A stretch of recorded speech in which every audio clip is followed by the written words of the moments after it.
भानगढ़ में कदम रखते ही आवाजें अंदर से आने लगीं। गेट बंद हुआ, रास्ता बदला, नेहा गायब। एक आवाज बोली, रिकॉर्डिंग बंद मत करना, अब तुम्हारी बारी है। भानगढ़ का नाम सुनते ही लोगों को डर याद आता है, लेकिन उस रात डर किसी नाम से नहीं आया था। वो हवा के साथ नहीं आया, वो अंधेरे के साथ भी नहीं आया। वो बहुत चुपचाप आया था, जैसे कोई पहले से वहां हो और बस इंतजार कर रहा हो कि कोई अंदर कदम रखे। राघव सबसे आगे चल रहा था। उसके कदमों में हिचक नहीं थी, लेकिन वो भी ये महसूस कर रहा था कि मेन गेट पार करते ही कुछ बदल गया है। हवा की ठंडक साधारण नहीं थी, वो त्वचा पर नहीं, सीधा भीतर उतर रही थी, सीने के बीच कहीं जमती हुई। उसने अनजाने में अपनी घड़ी देखी, स्क्रीन काली थी। मोबाइल निकाला, नेटवर्क गायब। जैसा सोचा था, उसने सामान्य लहजे में कहा, यहां से आगे सब ऑफलाइन है। पीछे चल रही नेहा ने कुछ नहीं कहा। वो अपने रिकॉर्डर को देख रही थी। लाल लाइट जल रही थी। उसकी उंगलियां हल्की सी कांप रही थीं, लेकिन उसने उन्हें स्थिर रखा। ये उसका काम था, सुनना। सिर्फ सुनना नहीं, बल्कि उन आवाजों को पकड़ना जिन्हें लोग नजरअंदाज कर देते हैं। रिकॉर्डिंग चालू है, उसने कहा, फिर रुक गई, जैसे किसी बात को बोलने से पहले तौल रही हो। लेकिन कुछ गलत है। अमित ने टॉर्च घुमाई। रोशनी पत्थरों से टकराकर वापस लौटी, जैसे रास्ता दिखाने के बजाय आंखों में चुभ रही हो। हर पुरानी जगह ऐसी ही लगती है, उसने कहा। कहानी बनाने वाली जगहें बस। उसने हंसने की कोशिश की, लेकिन आवाज दीवारों से टकराकर अजीब तरह से लौट आई, जैसे हंसी को यहां पसंद नहीं किया गया हो।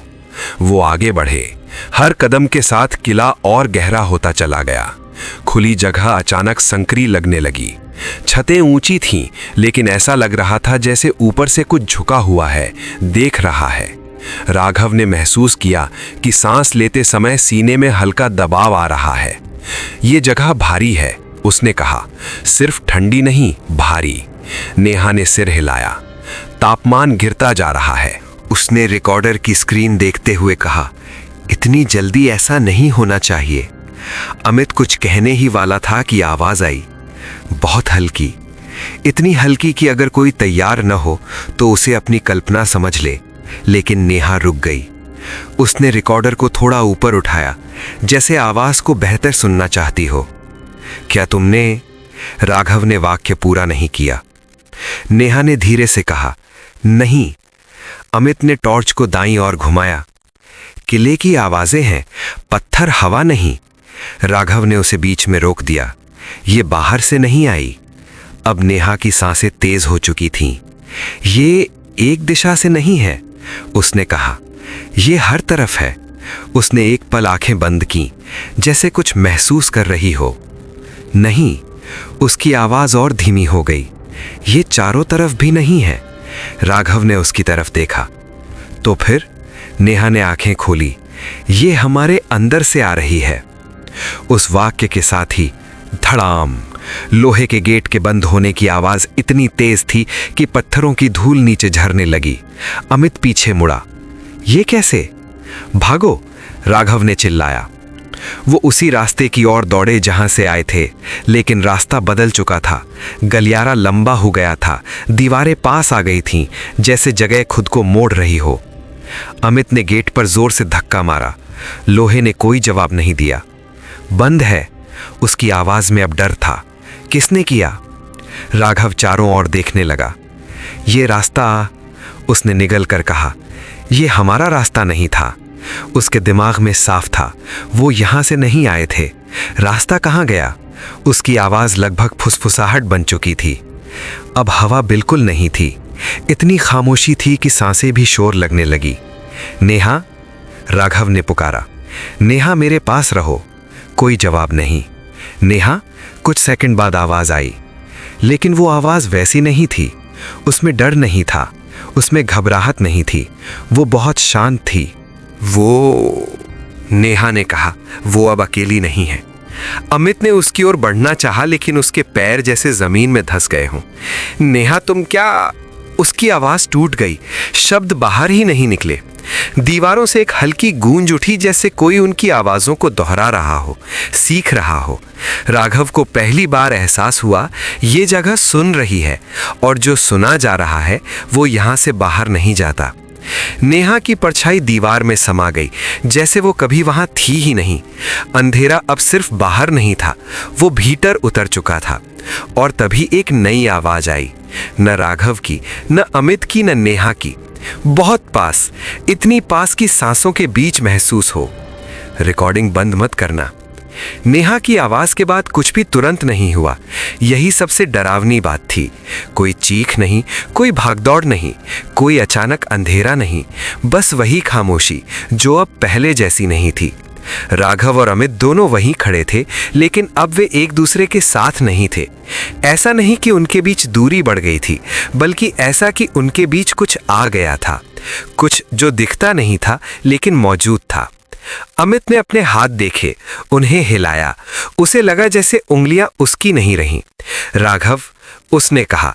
आवाज निकली, लेकिन उसे लगा जैसे उसने सिर्फ सोचा हो। राघव ने पलट कर देखा। उसकी आंखों में पहली बार वो चीज थी जिसे वो सालों से पहचानता था। फील्ड में, केस में, लोगों में इनकार। ये जगह भ्रम पैदा कर रही है, उसने खुद से ज्यादा अमित से कहा। डर को उसने आगे बढ़ने की कोशिश की, लेकिन फर्श अब फर्श नहीं थी।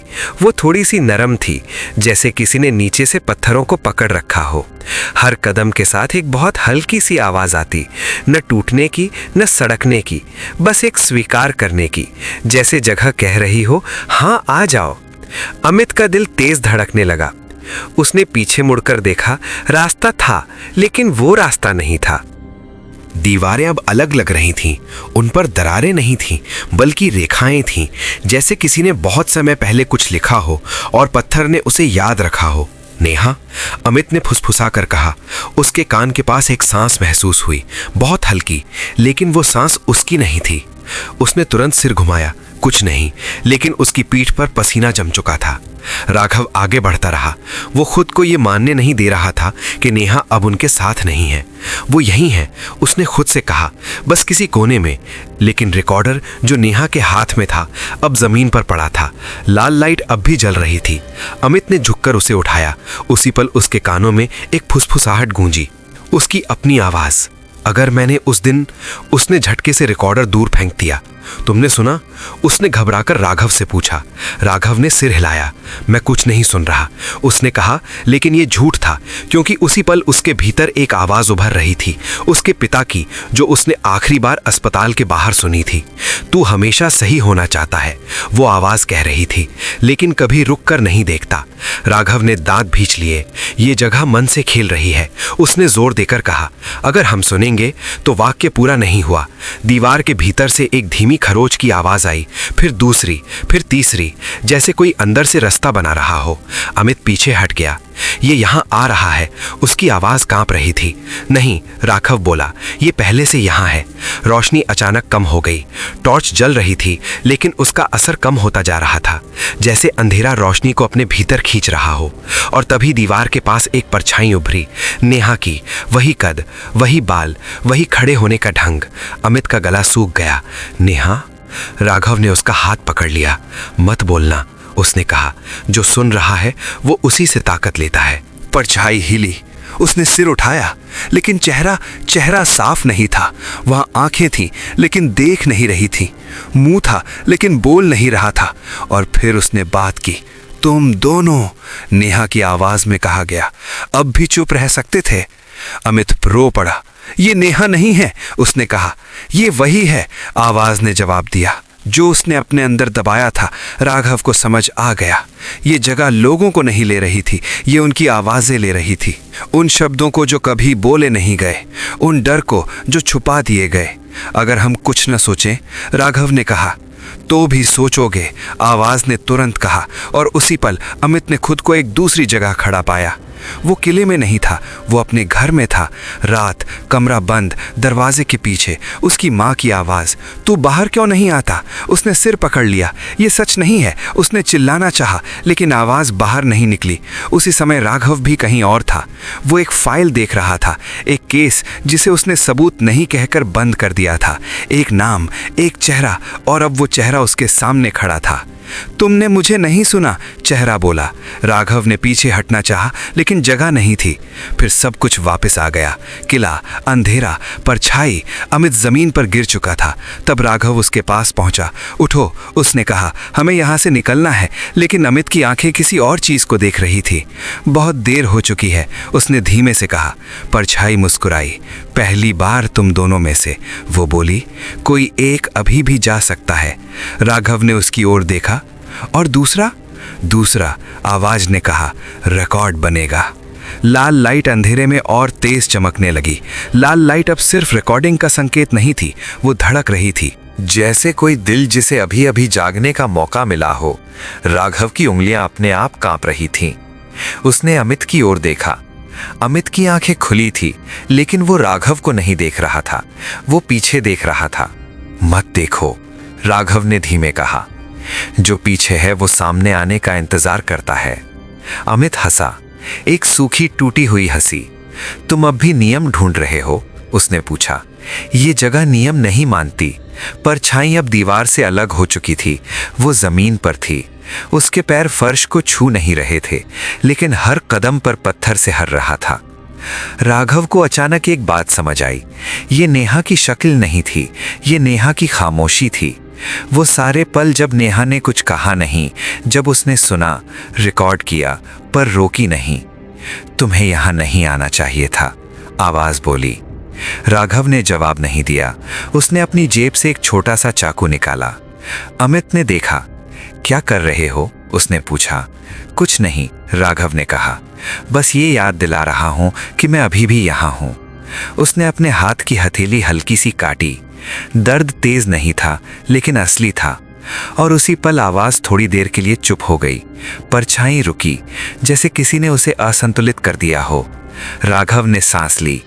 ये हमसे हमारे भीतर की चीजें लेता है, उसने कहा। यादें, डर, पछतावे। तो अमित बोला, तो इसे दर्द पसंद नहीं, राघव ने कहा। दर्द वर्तमान में होता है, ये जगह अतीत में जीती है। परछाई ने सिर झुकाया। तुम गलत हो, उसने कहा। मुझे दर्द पसंद है। और उसी पल राघव के सामने एक दृश्य खुल गया। वो फिर उसी कमरे में था। वही केस, वही फाइल, लेकिन इस बार वो अकेला नहीं था।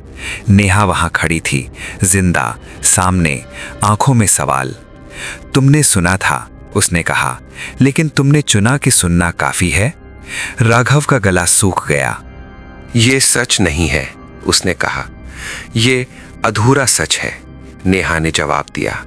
उसके पीछे अमित खड़ा था, लेकिन उसका चेहरा पहचान में नहीं आ रहा था। हम सब ने चुना, अमित की आवाज आई। और अब जगह अपना हिस्सा ले रही है। दृश्य टूट गया। राघव वापस किले में था। अमित जमीन पर बैठा था, उसके हाथ अपने कानों पर थे। वो सब बोल रहे हैं, वो बुदबुदाया, जिन्हें मैंने चुप कराया। परछाई अब बहुत पास थी।